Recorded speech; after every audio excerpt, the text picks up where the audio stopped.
Bienvenue dans les Chats d'Isa, le podcast qui fait pétiller la joie. Partageons ensemble un moment, une tranche de vie, une expérience, une discussion avec des invités créatifs, artistes, acteurs, créateurs d'un présent joyeux, audacieux, ambitieux, sans prétention, des désirs d'âme et de cœur vivants. Les Chats d'Isa pour inspirer, faire écho, éveiller chez vous, chers auditeurs, votre élan créatif pour un présent et un futur au plus près de votre essence. Avec Corinne Simonet, nous allons parler soft skills et notamment la prise de parole en public sans trac. Bonjour Corinne. Bonjour Isabelle. Comment vas-tu ? Écoute, je vais très bien. Il fait un petit peu frais, mais il y a un très beau soleil, donc ça c'est génial. C'est l'été indien. Décris-nous ton environnement où tu es. Alors je suis en Allemagne et là, voilà, j'ai une vue sur quelques arbres, donc c'est sympa parce qu'il y a le soleil qui les illumine. Donc et puis c'est vendredi, le week-end arrive, donc voilà, c'est une belle énergie. Chill. Je suis contente que tu m'interviewes. Moi aussi, Donc je suis c'est très une contente. double belle énergie. Oui. On s'était connecté à propos des mots, à propos de l'écriture. C'était déjà ce lien qui nous avait mis en contact. Exactement, parce que je travaille avec des chiffres, mais ce qui me fait vibrer, ce sont plutôt les lettres, hein, les mots, les langues. Je travaille, en Allemagne, donc ma langue de travail, c'est l'allemand et je suis toujours ravie de pouvoir, parler la langue de Molière, hein, avec des collègues aussi et puis d'autres Français qui sont ici à Karlsruhe et j'adore parler en public donc voilà, le goût des Génial. mots. Alors donc, tu es une professionnelle expérimentée, tu as une expertise approfondie de la gestion de projet, l'assistance et le conseil aux porteurs de projets et tu as une forte expérience, une forte compétence en soft skills et justement prise de parole en public. Tu es passionnée par l'organisation d'événements, formation, accompagnement d'équipe et ton parcours est diversifié dans différents secteurs qui t'a permis de développer une approche polyvalente, adaptative, essentielle pour réussir dans des environnements complexes et multiculturels. Est-ce que tu as quelque chose à ajouter à cette présentation? Non, c'est une très, très belle synthèse parce qu'effectivement, j'ai un j'ai un parcours atypique, plusieurs, CDD à mon actif donc c'est assez génial parce que tu découvres des environnements différents, j'ai travaillé au Parlement européen donc et puis dans une école de langue, à la ville de Karlsruhe. Donc il y a différents environnements, différentes approches, différents emplois avec des tâches très diversifiées. Donc ça c'est bien parce que j'ai pu travailler mon adaptabilité et parfois c'est bien de se poser aussi. Qu'est-ce que Ouais. tu pourrais donner comme conseil justement en termes d'adaptabilité? Parce que tu sais, sur ce podcast, on parle des créateurs, des créatifs, de la créativité. Donc, il faut être créatif quand on doit s'adapter à des situations complexes. Oui, Euh, alors moi je fonctionne en général, j'observe l'environnement dans lequel j'arrive, parce que j'ai pas cette approche de dire: «Moi je connais tout, je sais tout donc j'arrive, on va faire tout différemment». Non, pour moi s'adapter, c'est d'abord, s'approprier en fait l'environnement. Donc ça veut dire, oui, observer, donc observer les gens, comment ils fonctionnent, comment les processus aussi fonctionnent, et puis après j'adapte, oui, j'essaye de m'approprier les processus en respectant donc les règles ou les process, parce que parfois, il y a des process à respecter, surtout dans la gestion de projet.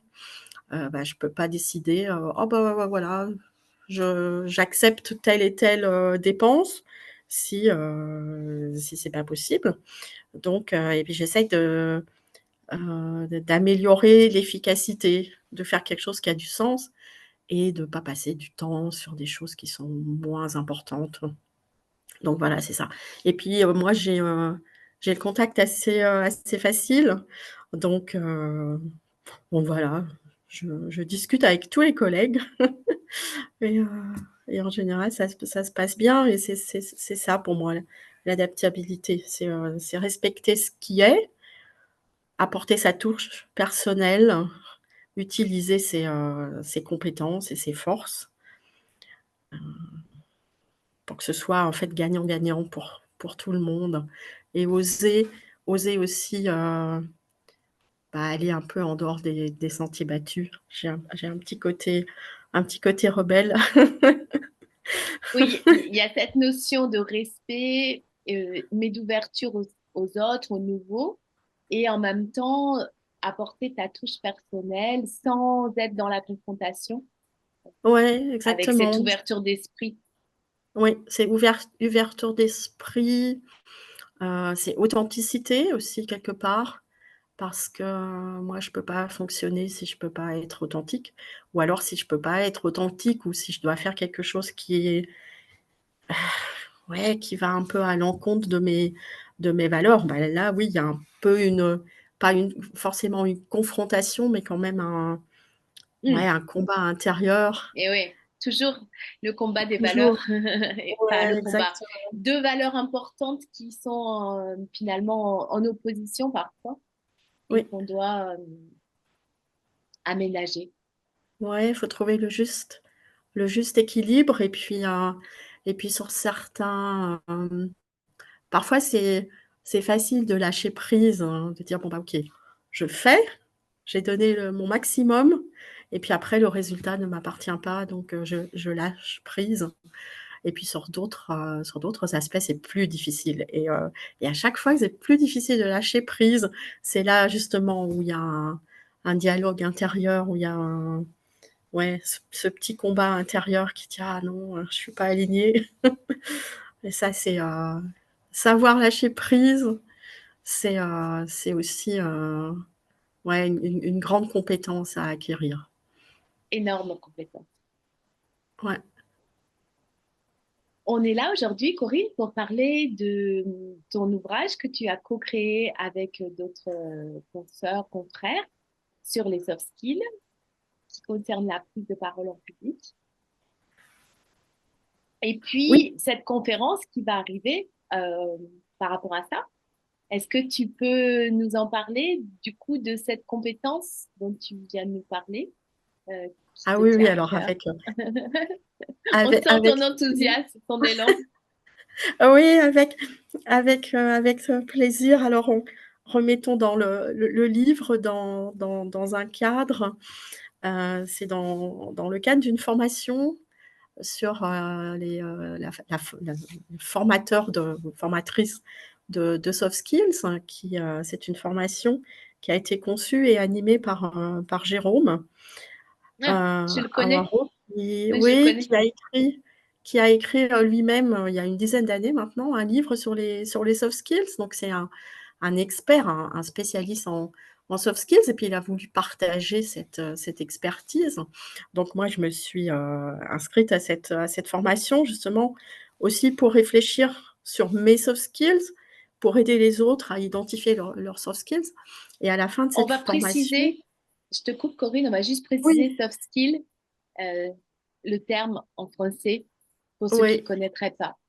Oui, alors si on traduit ces compétences douces, c'est vrai que douce a parfois un côté, ah mou, c'est pas dynamique et en fait, c'est tout le contraire parce que, parce qu'en fait, avec les soft skills, on est sur soi-même, on est sur sa personnalité. C'est, c'est consciemment identifier ses forces, ses compétences, et souvent ouais, là aussi, il y a un peu un combat avec les hard skills qui sont là, tes compétences techniques, donc ce que tu as appris à l'école, dans tes études ou dans des formations continues et en fait, c'est pas, soit les hard skills ou les soft skills. En fait, les 2 sont tout à fait complémentaires Et c'est dommage qu'on ait ce débat pour dire, ouais, mais c'est soit les hard skills, soit les soft skills, on apporte trop d'importance aux soft skills. Ah, mais non, il ne s'agit pas de remplacer les hard skills par des soft skills. Il s'agit de remettre aussi quelque part l'humain au centre, parce que si tu t'intéresses à toi-même, tu t'intéresses à l'humain, et tu t'intéresses aux autres aussi. Et en fait, c'est une richesse, et je trouve ça super intéressant. Et du coup, oui, chacun a, donc on est 10 à avoir écrit un chapitre sur une soft skills. Donc on a par exemple la créativité, l'enthousiasme, bon, d'autres thèmes, sortir de sa zone de confort, et puis une introduction évidemment par Jérôme sur les soft skills. Qu'est-ce que c'est les soft skills? Comment les identifier? Comment les muscler? Parce que c'est un muscle aussi, hein, une soft skills. Donc c'est un projet super parce que chacun a écrit son chapitre, mais nous avons relu les chapitres les uns des autres. Donc c'est une aventure collective, et le livre va sortir la semaine prochaine, et nous le présentons justement à Paris, et chacun va proposer une conférence sur le thème de son chapitre, hein. Donc toute une journée qui est consacrée aux soft skills, et ouais, ça va être génial. Moi, je suis Alors, impatiente. parlons de ton chapitre, Corinne. Euh, sur quoi as-tu écrit et de quoi vas-tu parler à cette conférence? Oui, alors moi, je vais parler de la prise de parole en public, parce que j'adore ça. Je pourrais préciser aussi, je suis dans un club de rhétorique depuis 2013, et j'ai découvert que finalement, la prise de parole, ce ne sont pas seulement des discours préparés, ce sont aussi des discours spontanés, évaluer des discours, animer des réunions, des concours. Donc c'est assez riche. Et dans mon chapitre, eh bien, en fait, je ne parle pas du tout des outils pour préparer un discours, donc avoir une introduction inspirante, un plan structuré, une conclusion qui résume bien et qui ouvre sur autre chose. Non, non, non, moi je parle de l'orateur et de l'oratrice. Et en fait, qui je suis quand je prends la parole. Parce que souvent, on pense en tiroir ou en case.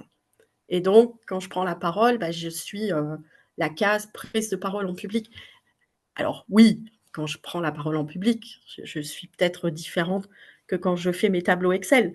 Mais dans les deux cas, si je prends mon cas personnel, je suis Corinne. Tout à fait. Je ne suis pas Corinne des tableaux Excel et Corinne de la prise de parole en public.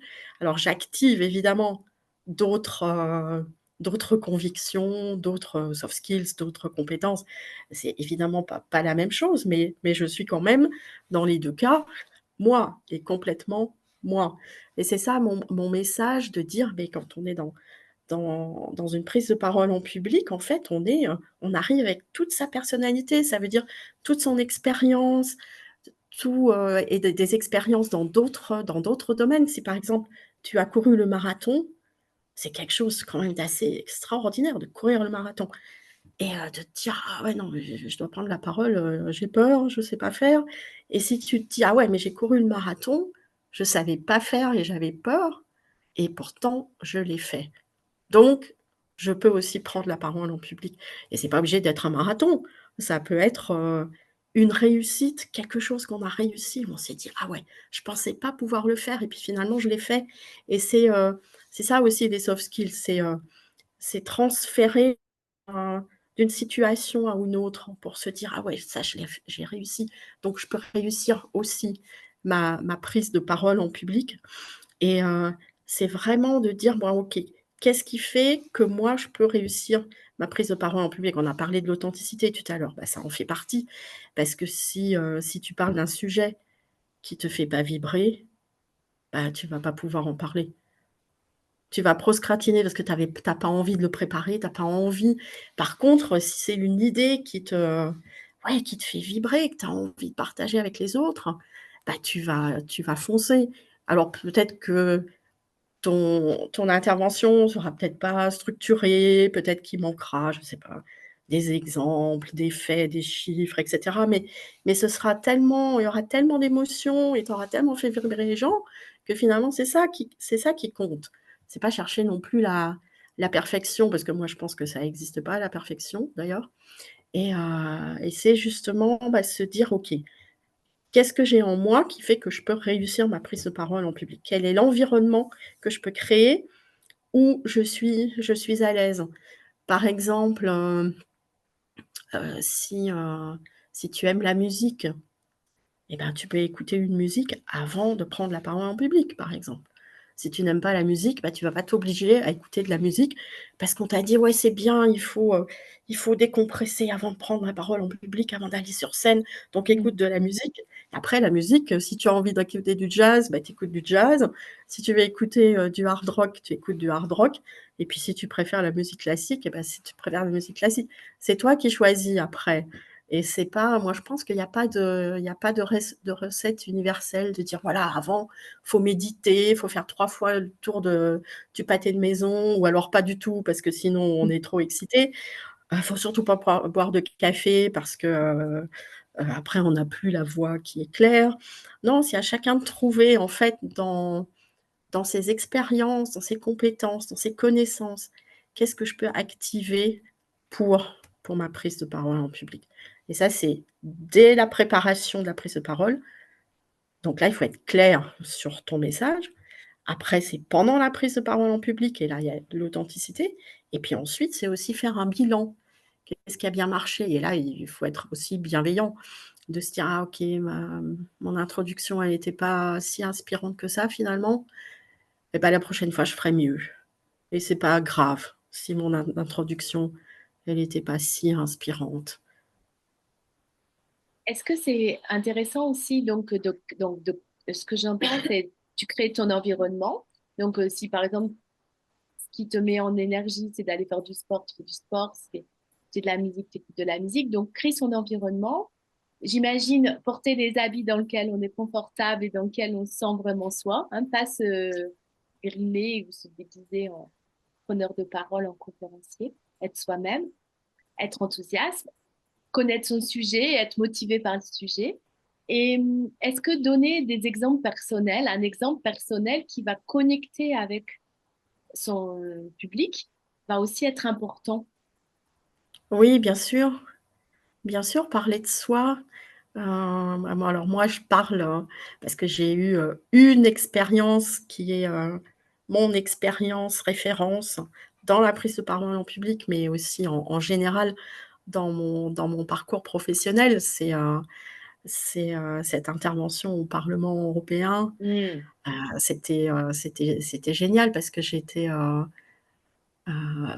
enfin pour moi, c'était un privilège de travailler au Parlement européen et comme je savais que c'était limité à 1 an, bah, j'en ai profité à fond et j'avais préparé cette intervention et puis au moment d'intervenir, je j'ai remarqué: «Ah, il y a quelque chose qui ressemble à du trac qui est en Ah, train de de pointer son bout de nez. Est-ce que justement oui, de oui, dire, oui, de pointer son bout de nez qui vient me challenger et là, j'ai est-ce que, remarqué, ah ouais, j'ai les mains moites, le cœur qui bat, la quatre blanc, chamade. mais ouais. Je me suis dit: «Le cœur, il va sortir en fait, puis les jambes qui tremblent, la gorge qui est sèche» et je me suis dit: Si j'ouvre la bouche, en fait, soit il va sortir aucun son, soit je vais bafouiller avec: «Oui, alors, bah, en fait, je vais vous parler de». Et c'était en allemand. Alors je maîtrisais à l'époque bien l'allemand, mais c'était quand même dans une autre, langue, une quinzaine de minutes et je me suis dit: «Non, là, tu peux pas défiler, c'est pas possible» et pendant la préparation, j'avais pas eu ce sentiment: «Ça va pas marcher». Au contraire, j'étais, super contente de prendre la parole et quand je me suis retrouvée dans l'hémicycle, il y avait 450 jeunes devant moi, c'était quand même impressionnant et je me suis dit: «Ah ouais, quand même, tu travailles au Parlement européen et tu te retrouves, dans l'hémicycle avec autant de monde» et j'ai dit: «Bon, ah non, je peux pas, faut que j'ai ma préparation, ma présentation, alors j'y vais et donc j'y suis allée et après c'était, ah ouais, c'était, un truc de ouf. Je dis: «Je recommence quand?» Ah, et je sens, il y a comme quand tu dois sauter du 10 mètres en piscine et puis que tu es excité et que tu as peur, il y a ce côté, soit tu bascules dans la peur et là tu es figé, mais il y a ce côté excitation qui est proche de la peur finalement. oui, oui, oui et donc et là j'ai réalisé qu'en fait on avait un potentiel en nous qui était quand même assez exceptionnel et souvent on sait pas qu'on est capable de faire quelque chose, hein On et je l'ignore. me suis ouais, on l'ignore et bah, il faut des situations comme celle-ci, en fait, pour, te dire: «Ah ouais!» Cool. C'était, Et ouais, ouais, c'était vraiment renversant comme expérience et j'ai eu l'occasion de reprendre la parole, hein, en public au parlement, mais cette fois-ci, c'était vraiment, ouais, c'était vraiment exceptionnel, quoi. C'était très, très émouvant aussi. Ça m'a pris les tripes.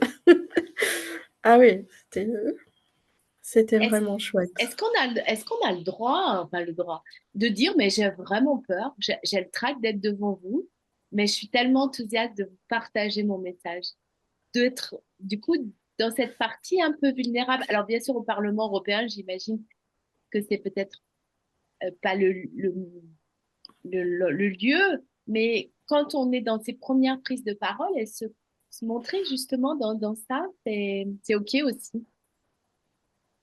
Oui, oui, moi je pense qu'on n'est pas toujours obligé de dire, heu, de ça dépend des situations, je pense et Oui, ça dépend des personnes. Par exemple, ici dans mon travail, la première fois que j'ai fait une présentation, bah, je l'ai pas dit, c'est la première fois, oui, je comprends. que j'ai fait ma présentation. Bon, je l'ai fait et ouais, ça dépend. C'est comme, quand on dit: «Ah, vous savez, aujourd'hui, j'ai mal dormi, donc je m'excuse si je suis pas Mm, pertinente» ou mm. ou Oui, tu veux dire «Je que suis ça, malade». il faut pas le mettre comme une excuse, mais ça peut être juste de dire ce qui est présent pour soi là à ce moment-là. Tu vois ce que je veux Oui, dire? on peut le C'était dire. plus dans ce sens-là. Quand tu parlais Ouais, je pense d'authenticité, oui, oui, oui, ça peut être plus sur, peut-être, avec humour, tu vois? C'est, oui, de dire, «Ah oui, là, j'ai un petit coup de fatigue, je crois que la nuit, il faudrait dormir», je sais pas, quelque chose comme oui, oui, ça. oui, je comprends. Mais, après, ouais, c'est pas ou alors, ouais, de dire: «Ah là, c'est quand même exceptionnel d'être là devant vous, Oui, je remarque là maintenant que ah oui, ça me touche». Oui, ça, oui, on peut oui, c'est partager ça. peut-être une émotion. Oui, c'est ça. Tu vois ce Ça, que je veux dire? C'est oui. dans ce sens-là, Comme oui. ça, dans ce sens-là, oui, oui, oui. C'est, Parce et qu'il puis y moi, a je ce pense côté que les personnes qui vont nous écouter, le public qui va être présent, et il est peut-être désireux de faire la même chose, mais ouais. qui n'ose pas, et que justement, il vient écouter quelqu'un qui ose le faire et qui voit qu'aussi, ben, il est pareil. Oui, oui et puis je pense que, on a, bah, les fameuses croyances limitantes. «Ah, je sais pas parler, je n'ai rien à dire, ce que j'ai à dire n'est pas intéressant, Mm. heu, j'ai, non, non, D'autres moi l'ont je déjà dit, le sujet est voilà, déjà. l'autres ont déjà dit et non et puis je sais pas parler et puis j'aime pas ça et en fait, bah, je pense que enfin, je sais pas, j'ai l'impression qu'on met cette activité prise de parole en public un peu sur un piédestal ou un peu c'est un peu l'Everest et on se pose des questions: «Ah, je sais pas faire, j'aime pas». Mais si je reprends mes tableaux Excel de tout à l'heure, est-ce qu'on se pose vraiment autant de questions philosophiques et profondes sur, est-ce que j'aime faire les tableaux, Excel ou pas? Et je pense que c'est différent. Mon tableau Excel, il me parle pas et il va pas me dire: «Bon allez dépêche-toi». Le public, c'est vrai qu'il y a le regard de l'autre et parfois c'est aussi peut-être parce on a envie de bien faire et on se dit: «Ah, est-ce que je vais, réussir ma prise de parole en public?» Et on se dit: «Ah ouais, non, si je réussis pas, je vais être déçu et je vais décevoir mon public». Donc il y a ça aussi, une attente. On se dit: «Ah, est-ce que je vais réussir?» Et en fait, c'est là aussi où il y a le partage des convictions et l'authenticité. Si Oui, tu te dis: «Bon voilà, j'ai un message à faire passer et je le fais passer» et après, ce que je disais tout à l'heure, le résultat, il m'appartient pas. Donc bah, peut-être qu'il y a 5 personnes qui vont, adorer et puis 3 qui vont dire: «Mais comment on peut dire des choses pareilles?» Bah, voilà, c'est leur droit complètement d'avoir une opinion, avoir une opinion différente. Mais au moins, moi, j'aurais délivré mon message, enfin moi ou quelqu'un d'autre, et partager une conviction. Je pense que c'est ça, en fait, aussi, de se dire: «Voilà, qu'est-ce que j'ai envie de dire? C'est quoi mon approche?» et heu et puis après d'assumer et de le dire et pas de penser: «Qu'est-ce que vont penser les autres? Ah oui, mais ça, je peux pas le dire». Heu, ouais, c'est l'authenticité, l'audace quelque part aussi d'avoir le courage d'être soi, finalement. oui. Et d'être soi et de pas s'inquiéter du regard des autres. Euh, et ça, c'est le plus difficile Oui. parce qu'en finalement, de qui on a le plus peur, c'est du regard des autres. Et puis Mmh. de ce syndrome de perfection et de contrôle qui nous a tous, toutes et toutes beaucoup marqué depuis notre enfance, finalement, parce qu'on doit, il y a comme des règles, en fait, et qu'en fait, la prise de parole, elle ne suit pas ces règles-là. Oui Il et est- on n'a pas vraiment appris, en fait, à prendre la parole à l'école et en général, à l'école, on pointe plutôt ce qui fonctionne pas et dans les dictées, par exemple, on souligne en rouge oui, et on pointe les fautes que tu as fait dans la dictée et en oui, fait, c'est peut-être, je sais pas moi, 5 mots sur, je sais pas, oui, des milliers ou des 500 centaines. Oui, c'est ça. et on se fixe, en fait, sur les 5. Et oui et donc il y a justement, ouais, cette peur de pas être à la hauteur, cette peur de pas être parfait, de, non, bah, on est tous des humains et on n'est pas des robots. Donc on a le droit de se tromper, on a le droit d'avoir des idées différentes et moi, je pense qu'il faut faire parler son cœur. Alors après, bon, bah, ça dépend. Effectivement, si tu es dans une entreprise et tu dois présenter un projet, bah, tu présentes le projet et là, bah, justement, s'il y a dans le projet quelque chose qui avec lequel tu es peut-être pas forcément aligné, bah, ça va être difficile de présenter ce point-là du projet, certainement. Ça fait écho avec la vente. Souvent, on dit Oui, qu'un vendeur non convaincu de son produit ou de son service n'est pas convaincant. Et c'est un peu la même chose, hein. Si on n'est pas oui, convaincu nous-mêmes du message qu'on partage, du projet qu'on défend, ça va se sentir au moins dans oui, l'énergie et dans le corps aussi, hein, dans le ouais, corps. oui, Euh, ça va être je, difficile. je- je vais donner l'exemple d'une personne, François Lemay, qui parle de ça. C'est un Canadien qui dit que ses premières conférences, il les avait écrites du début à la fin et qu'il avait loué une salle avec plusieurs centaines de personnes. Et puis, il y a des gens qui sont venus, mais ils n'ont pas du tout applaudi, ils n'ont pas du tout aimé parce qu'en fait, il n'avait pas justement été authentique. Il avait lu et il a mis du temps à se remettre de cela parce que c'était pour lui un non-réussite. Mmh. Et il a persévéré et il a travaillé sa prise de parole et il est venu authentiquement devant les gens sans euh, toute cette lecture. Quel conseil tu donnerais par rapport à ça? Est-ce qu'il faut écrire des mots? Est-ce qu'il faut écrire des idées?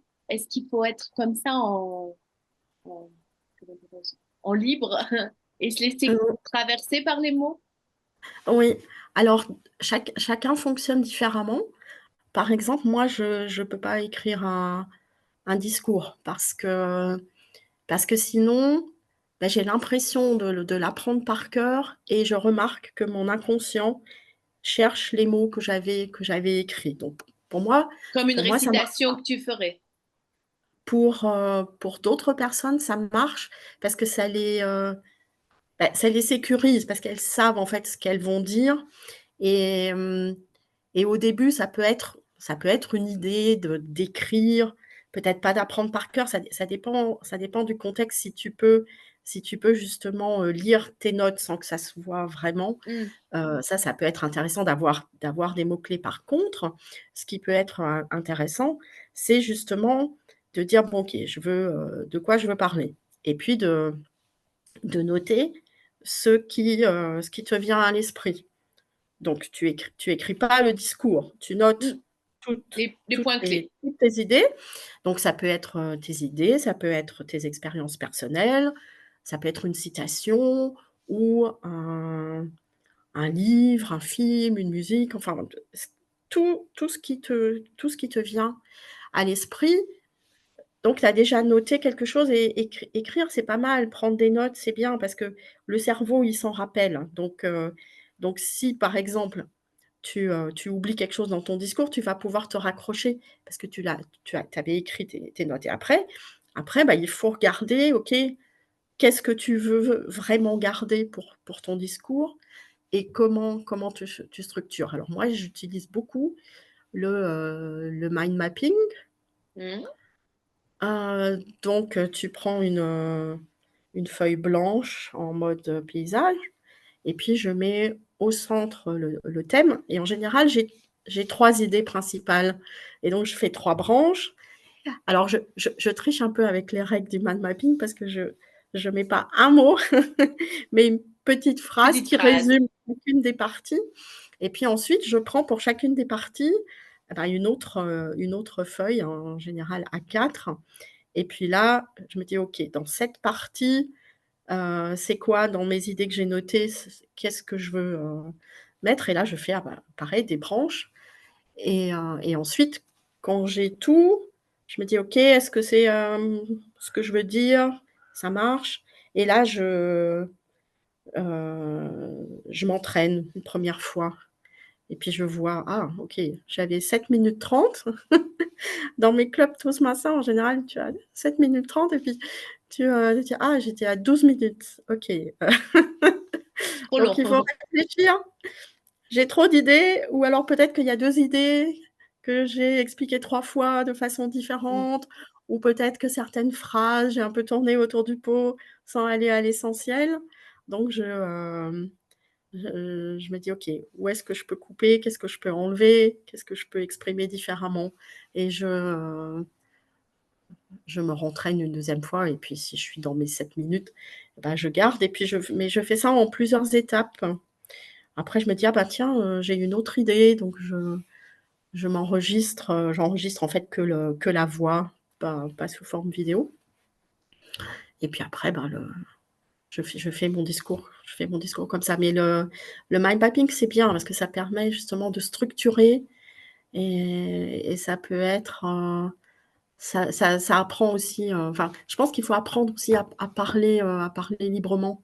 Donc tu as ta structure et puis après tu racontes ce que tu as envie de dire. Laisse traverser par les idées. Se laisser Laisse traverser par traverser les idées, par les mots, hein. par les En mots. Ouais, gardant quand j'aime bien. même en l'esprit où tu veux aller, Voilà, comme si tu exactement. faisais faire un voyage à la personne entre le début et la fin de ce que Ouais, elle va voyager avec tes mots. oui, exactement et ça te permet à la rigueur, les premières fois, tu peux prendre tu sais, des cartes, de modération d'un format A5 Oui, par exemple et puis tu peux faire pour chaque partie, tu peux reproduire ton mind map, mais cette fois-ci peut-être avec un mot-clé et comme ça tu as pas, 15 000 fiches et tu lis pas, tu as juste peut-être un support qui te permet de regarder, de dire: «Ah voilà, OK, j'avais perdu mon dîner, mais là la prochaine idée, ouais, c'était je parle de ça». oui, oui, de pas, pour pas oublier en fait. Voilà, c'est ça. Est-ce que tu aurais autre chose à ajouter pour les gens qui vont écouter ce podcast? Osez, prenez la parole parce que nous avons tous plein de choses à dire, donc allez-y et et c'est vrai que bah peut-être que la première fois, ce sera, bon, pas ce que vous auriez voulu faire, mais c'est pas grave parce qu'on apprend avec l'expérience, j'ai raconté, je suis membre de ce club de rhétorique et la première fois que j'ai animé un concours ou une soirée, ça n'a rien à voir avec, ce que je peux proposer aujourd'hui parce que on parlait adaptabilité, pardon. Heu, En fait, je l'ai fait une fois, justement pour observer, OK, comment ça marche. Donc je l'ai fait, on va dire, de façon très standard et puis après je me le suis approprié et j'anime à ma façon, en respectant le cadre, mais en y Oui, mettant ma touche personnelle et c'est pour ça, si vous avez dans votre travail, vous devez prendre la parole en public et ben, essayez dans un cadre où il y a peut-être un enjeu moindre de prendre la parole et puis d'essayer et de vous dire: «Ah bah oui, finalement, je sais parler». Et en fait, nous savons parler. Nous parlons tous oui, avec des collègues, des amis, des connaissances, à la cantine, de choses et d'autres. Alors l'enjeu n'est pas le même, oui, mais heu, mais nous parlons quand même. tout à fait. Oui, c'est de commencer dans un cadre sécurisé, petit. Ça peut être à la médiathèque de son village, dans un Oui, ça café, quelque chose où on est quand même en sécurité. Et justement, pas comme dans l'exemple que j'ai donné, où on va louer une salle avec des centaines de personnes. C'est peut-être la méthode des petits pas. Oui et puis la prise de parole en public, c'est pas seulement les conférences, hein, c'est aussi présenter un projet, ça peut être, pour ceux qui ont des enfants, défendre un projet à l'école parce que je sais pas, il manque une aire de jeu à l'école et Mm. vous allez Oui, ça peut négocier être dans avec le son directeur de village. l'école. Voilà, ça peut Oui, être dans son village, ça peut être dans une association, ça peut être dans plein de domaines dans lesquels on ne voit pas qu'on est en train de prendre la parole. voilà, exactement. Donc partagez vos convictions. Ouais, c'est important. Et puis les réseaux, aujourd'hui aussi, on est une ère où la parole, elle est donnée euh, sur les réseaux. Regarde ce qu'on est en train de faire. Oui, exactement. Hein. Corinne, c'est quand cette conférence? Alors cette conférence se tiendra à Paris le samedi 28 septembre, donc dans C'est une tout proche. semaine. C'est tout proche, il reste encore des places, donc si vous voulez, vous inscrire, je pense que tu vas proposer le lien, eh bien, n'hésitez pas. Donc il y aura 2 temps forts. Le matin, Jérôme proposera, un atelier et puis l'après-midi, chacun d'entre nous présentera son chapitre, et pour toutes les personnes qui s'inscrivent, eh ben, vous repartez avec le livre, donc les soft skills, les clés pour le futur et si vous voulez des dédicaces, eh bien, on vous dédicacera avec plaisir le Génial. livre. Alors, ce que je vais faire, c'est que je vais programmer le podcast exceptionnellement entre deux autres épisodes pour qu'on puisse faire cet événement, publier cet événement. Ah bah, ça, c'est génial. Merci Merci à beaucoup. toi, Corinne. Merci pour ce partage et cet enthousiasme. Merci à toi, Isabelle, hein. Belle journée. Belle journée.